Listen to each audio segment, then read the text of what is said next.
Tie situation होता है, सबको पता है। इंटरव्यू इज डू और टाई सिचुएशन, सिंपल सी बात है। यहाँ पे या तो हारोगे या जीतोगे। जीतना क्यों ज़रूरी है? क्योंकि करियर तभी बनेगा जब इंटरव्यू फेस करके निकाल लोगे।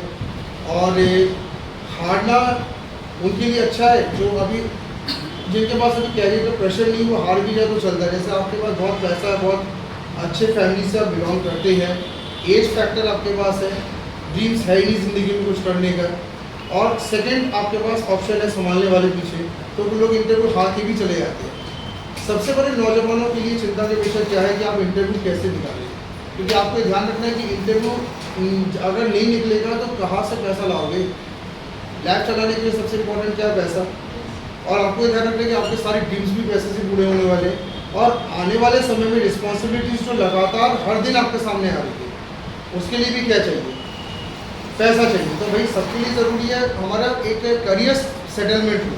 तो करियर सेटलमेंट के लिए आप इंटरव्यू के प्रिपरेशन पे अभी ध्यान दीजिए, क्योंकि वो नहीं होगा तो कभी भी फिर आप कहीं नहीं लग रहे हो, या मैं आप लिख के रख लीजिएगा, चाहे सरकारी हो चाहे प्राइवेट हो।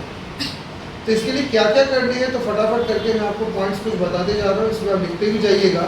पहला आपको ये ध्यान रखना है कि आपको रिकमेंडेड कुछ स्टेप्स में आपको बता दूँ इंटरव्यूज़ में। सबसे पहले आपको ध्यान रखना है कि अपने बारे में इंट्रोडक्शन देना और वेलकम करना ना भूले, मतलब सामने वाले को ग्रीट्स करना, अपने बारे में इंट्रोडक्शन देना, अपने बारे में और भी कोई इन्फॉर्मेशन आप देना चाहें तो आप दे सकते हैं, जिसमें हम कहते हैं टेल मी अबाउट योरसेल्फ। तो टेल मी अबाउट योरसेल्फ आपके बड़ा मजबूत होना चाहिए, ठीक है। उसके बाद फिर पोजीशन के बारे में, जिस पोजीशन के लिए आप बात कर रहे हैं तो उसके लिए भी आप कुछ लाइन्स जरूर बोले कि इस इंटरव्यू में मैं जिस पोजीशन के लिए काम आया हूँ, इस पोजीशन में मुझे मालूम कि ये टास्क मुझे करने पड़ेंगे, और आपको एप्लीकेंट्स के क्वेश्चंस भी आपको रिस्पॉन्ड करने, और एट द एंड आपका इंटरव्यू एंड होगा। मतलब सबसे पहले चीज़ ये 4-5 स्टेप से आपका इंटरव्यू होता है। इंट्रोडक्शन से स्टार्ट होता है और उसके बाद फिर आपका इंटरव्यू एंड होता है। बीच में आपके 2-3 चीज़ें जो आप देख रहे हैं बड़े इंपॉर्टेंट होता है। अब इंटरव्यू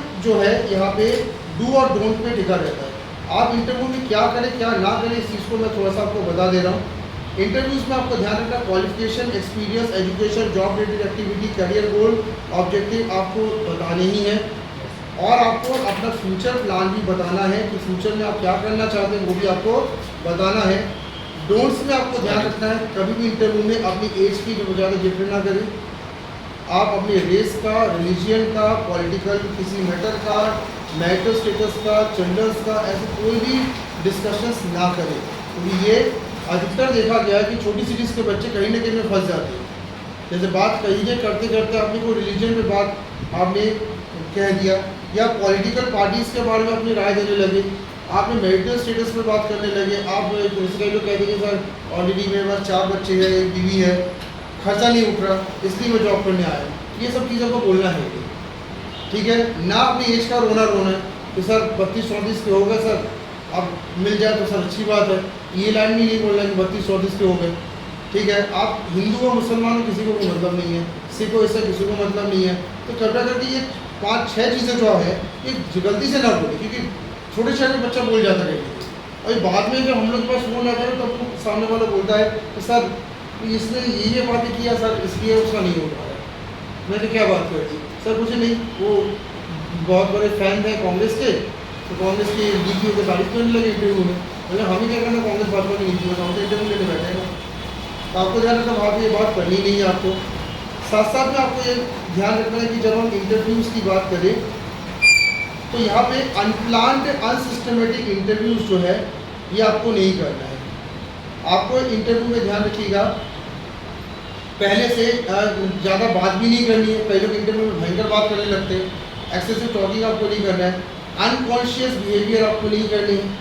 जैसे कि इंटरव्यू देते समय हाथ ऐसे ऐसे चलता ही रहता है कंटिन्यू, पता नहीं क्या होगा, वो चाबी को ऐसे ऐसे करते रहेंगे, क्या पता नहीं क्या चलता रहता है, हाथ मूवमेंट हम लोग देख लेते हैं, ठीक है।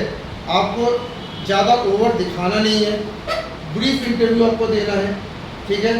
आपकी स्ट्रैटेजी इंटरव्यूज़ की पहले होनी बहुत ज़रूरी है। जिनके इंटरव्यू की स्ट्रैटेजीज पहले से वो अक्सर निकाल लेते हैं, और सामने वाले से एक रिलेशन स्टैब्लिश अगर आप नहीं कर पा रहे तो आपका इंटरव्यू फेल होने का चांस बढ़ जाएगा, ठीक है। अब यहाँ पे आपको इंटरव्यू जो है वो किस किस चीज़ की तैयारी करनी है। आपको एक सुपरवाइजरी पोजीशन की इंटरव्यू की तैयारी करनी पड़ सकती है, यानी एचआर राउंड।